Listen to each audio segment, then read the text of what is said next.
नमस्कार मित्रांनो, मी भूषण रमेश महाजन नाशिक. अध्यात्म उपदेश भूषण महाजन चॅनलवरून विविध विषयांवर मी मार्गदर्शन करत असतो.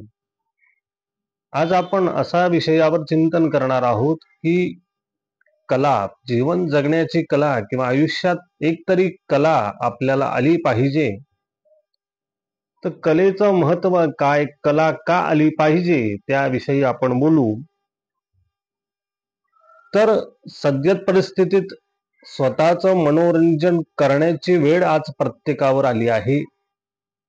किंवा मनोरंजन स्वतः पूर्वी करायला लागत होतं. साधनं पूर्वी उपलब्ध नव्हती, परंतु आता अपार साधनं उपलब्ध असताना देखील त्या साधनांच्या वापरातून आपलं मनोरंजन होतंय का, तर तसं घडत नाही. तर स्वमनोरंजने स्वतःचं मनोरंजन व्हावं इतक्यासाठी का होईना एक कला आपल्याला आली पाहिजे. आणि इतरांच्या कला गुणांचं आपण किती दिवस वर्णन करत राहणार. एखादी देखील कला आपल्याला देखील आली पाहिजे, कारण स्वकर्मणुके स्वायत्त ती कला आपल्या स्वतःच्या अंगात असल्या कारणामुळे आपलं ते स्वतंत्र स्वकर्मणुकीचं माध्यम ती कला होत असते. म्हणून अंगात एक तरी कला आली पाहिजे. ते कला मग कुठलीही असो, कलेने वेळ सत्कारणी लागतो. ती कला उत्तमातली उत्तम असेल तर त्या कलेने आपला वेळ सत्कारणी लागतो. मग ती कला वाचनाची असेल, पाककलेची असेल, शिवणकामाची असेल, श्रवणाची असेल, ऐकण्याची असेल, फिरण्याची असेल, किंवा कुठलाही कला आपल्या अंगामध्ये असेल तर त्याचं गुणवर्धन घडतं. कलेतून कला ही निपुण होत जातो व्यक्ती. आणि एखादी कलेमध्ये आपण निपुणता नाही झाली, परंतु ती कला रंजक तरी असली पाहिजे, जेणे आपलं मनोरंजन होईल. अशी रंजकता तरी त्या कलेमध्ये असावी. कारण कला ही मैत्र जीवांची, कलेसारखा मित्र कोणी नाही हे लक्षात घ्या. कला असेल तर व्यक्तीचं स्वायत्त स्वतंत्रपण राहतं. एकाग्र होण्यास कला माध्यम ठरत असते आणि सजीवांचे रंजन ते करी.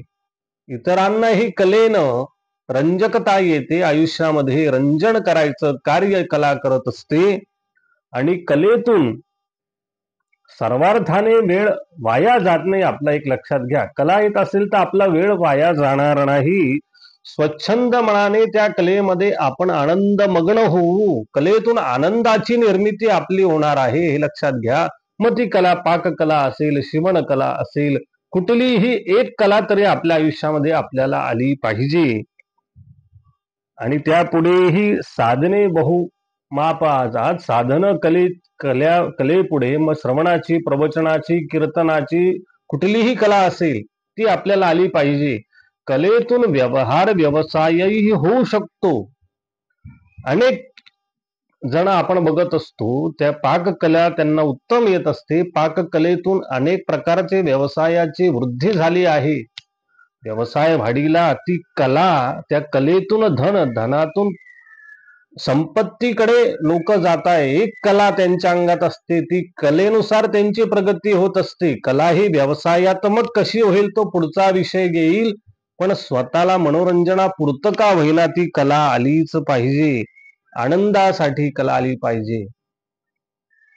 आपला वेळ सत्कारणी लागतो. त्या कलेमधून आनंदाची निर्मिती कला करत असते. आणि आज काय झालंय मित्रांनो, आपल्याला कुठली कला येत असेल त्याचा व्यावसायिक दृष्टिकोन हा विचार पुढचा आहे. लक्षात घ्या, कला उत्तम निपुण असेल तुम्ही त्या कलेमध्ये, तर व्यवसाय त्या कलेतूनही उभा राहू शकतो. हे लक्षात घ्या, कलेला इतकं महत्व आहे. आणि आज काय झालंय, आज साधने बहुअमाप झाली आहे. मनोरंजनाचे अनेक माध्यम आपल्या हातामध्ये असतात. त्यामध्ये बघून आपण आपला वेळ वाया घालवत असतो. अनेक प्रकारचे साधनं आहेत. टीव्ही तर पूर्वी होताच, पण आता मोबाईलमध्ये सर्व प्रकारचे मनोरंजनाची साधनं असताना देखील ती साधनं बहुतांशी वेळ खर्च करणारी आहे. वेळाचं अपव्यय होण्याचा कारणीभूत ती साधनं आहेत. पण अशी साधनं धरून आपल्याला काय प्राप्त होणार, ते आयुष्याला कसं पुढे नेणार, अशा बाबतीत ही साधनं निरर्थक ठरतात. पण कला असं साधन आहे जे आयुष्याला गती देतं, प्रगतीकडे नेतं, आनंदाची निर्मिती करतं. व्यवसाय वृद्धी सुद्धा कलेतून होत असते. इतकं कलेला महत्व आहे. मग बाकी इतर गोष्टी नाही झाल्या, पण एक तरी कला आपल्या अंगामध्ये पाहिजे. व्यावसायिक व्यापारी दृष्टिकोन सोडून जरी असली तरी आपली ती कला आलीच पाहिजे. प्रपंच, व्यवहार किंवा संसार सांभाळायला आपण कर्म करत असतो. ते कर्म वेगळं आणि स्वमनोरंजनासाठी एखादी कला येणं वेगळं, हे लक्षात घ्या. म्हणून आयुष्य जगायचं असेल उत्तम पद्धतीने, आनंदाने, तर आपल्याला एखादी तरी कला आलीच पाहिजे. अशा प्रकारे कला का महत्वाची किंवा जीवन जगण्यात कला कशी सहाय्य करते त्याविषयी आपण बोललो. पुन्हा नवीन विषयासह भेटू. हा व्हिडिओ आवडला असल्यास काहीतरी का होईना थोडक्यातला थोडक्यात बोध जरी मिळाला असेल तर हे चॅनल नक्की सबस्क्राईब करा, लाईक करा, अधिक लोकांपर्यंत हा संवाद पोहोचवा.